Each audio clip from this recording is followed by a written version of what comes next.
News నగర నిజంకి స్వాగతం. నారాయణ విద్యా సంస్థల అధినేత డాక్టర్ నారాయణ సతీమణి ఇందిరాదేవి మేడం జన్మదిన వేడుకలు బుధవారం నాడు అబ్దుల్లాపూర్మేట్ మండలం కుంట్లూరు గ్రామంలో నిర్వహించారు. ఈ సందర్భంగా నారాయణ విద్యా సంస్థల మేనేజ్మెంట్ సర్వీస్ ఆధ్వర్యంలో సుమారుగా 2000 మంది నిరుపేదలకు అన్నదాన కార్యక్రమం ఏర్పాటు చేశారు. ప్రతి సంవత్సరం ఇదే విధంగా వేడుకలు నిర్వహిస్తున్నట్టు Dilsukhnagar zone area cluster Naresh తెలిపారు. హంగు ఆర్భాటాలు లేకుండా 10 మందికి అన్నదానం చేయడమే తనకు సంతృప్తినిస్తుందని ఇందిరాదేవి మేడం అభిప్రాయపడినట్టు చెప్పారు. ఈ వేడుకల సందర్భంగా కేక్ కట్ చేసి జన్మదినాన్ని ఘనంగా జరిపారు. కార్యక్రమంలో కుంట్లూరు కిచెన్ వెజిటేబుల్ విజిల్ వేర్ హౌస్ డిపార్ట్మెంట్ల ఇన్ఛార్జీలు చంద్రశేఖర్ రెడ్డి, ప్రదీప్, రంజిత్, శివయ్య, అకౌంటెంట్ పద్మ, కాలేజీ సిబ్బంది, ఉపాధ్యాయుల బృందం తదితరులు పాల్గొన్నారు.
నారాయణ విద్యా సంస్థలు అధినేత డాక్టర్ నారాయణ గారి సతీమణి ఇందిరాదేవి గారి పుట్టినరోజు సందర్భంగా కుంట్లూరు గ్రామంలో నారాయణ సంస్థ తరపు నుంచి పేద ప్రజలకి అన్నదాన కార్యక్రమం జరపడం జరుగుతుంది.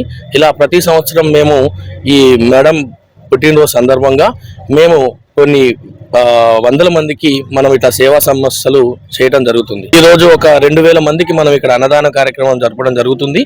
అలా ప్రతి సంవత్సరం మనం పేద ప్రజలకి సేవ చేయాలనే ఒక మేడం గారి దృక్పథంతో మనం చేసుకోవడం జరుగుతుంది అనమాట. శుభాకాంక్షలు మరెన్నో జరుపుకోవాలని మేడం గారికి మా ఎన్స్పీరియా మేనేజ్మెంట్ తరపు నుంచి హృదయపూర్వకంగా జన్మదిన శుభాకాంక్షలు తెలుపుతున్నాం. ఇంట్లోకి సంబంధించి మేడం గారికి జన్మదిన శుభాకాంక్షలు.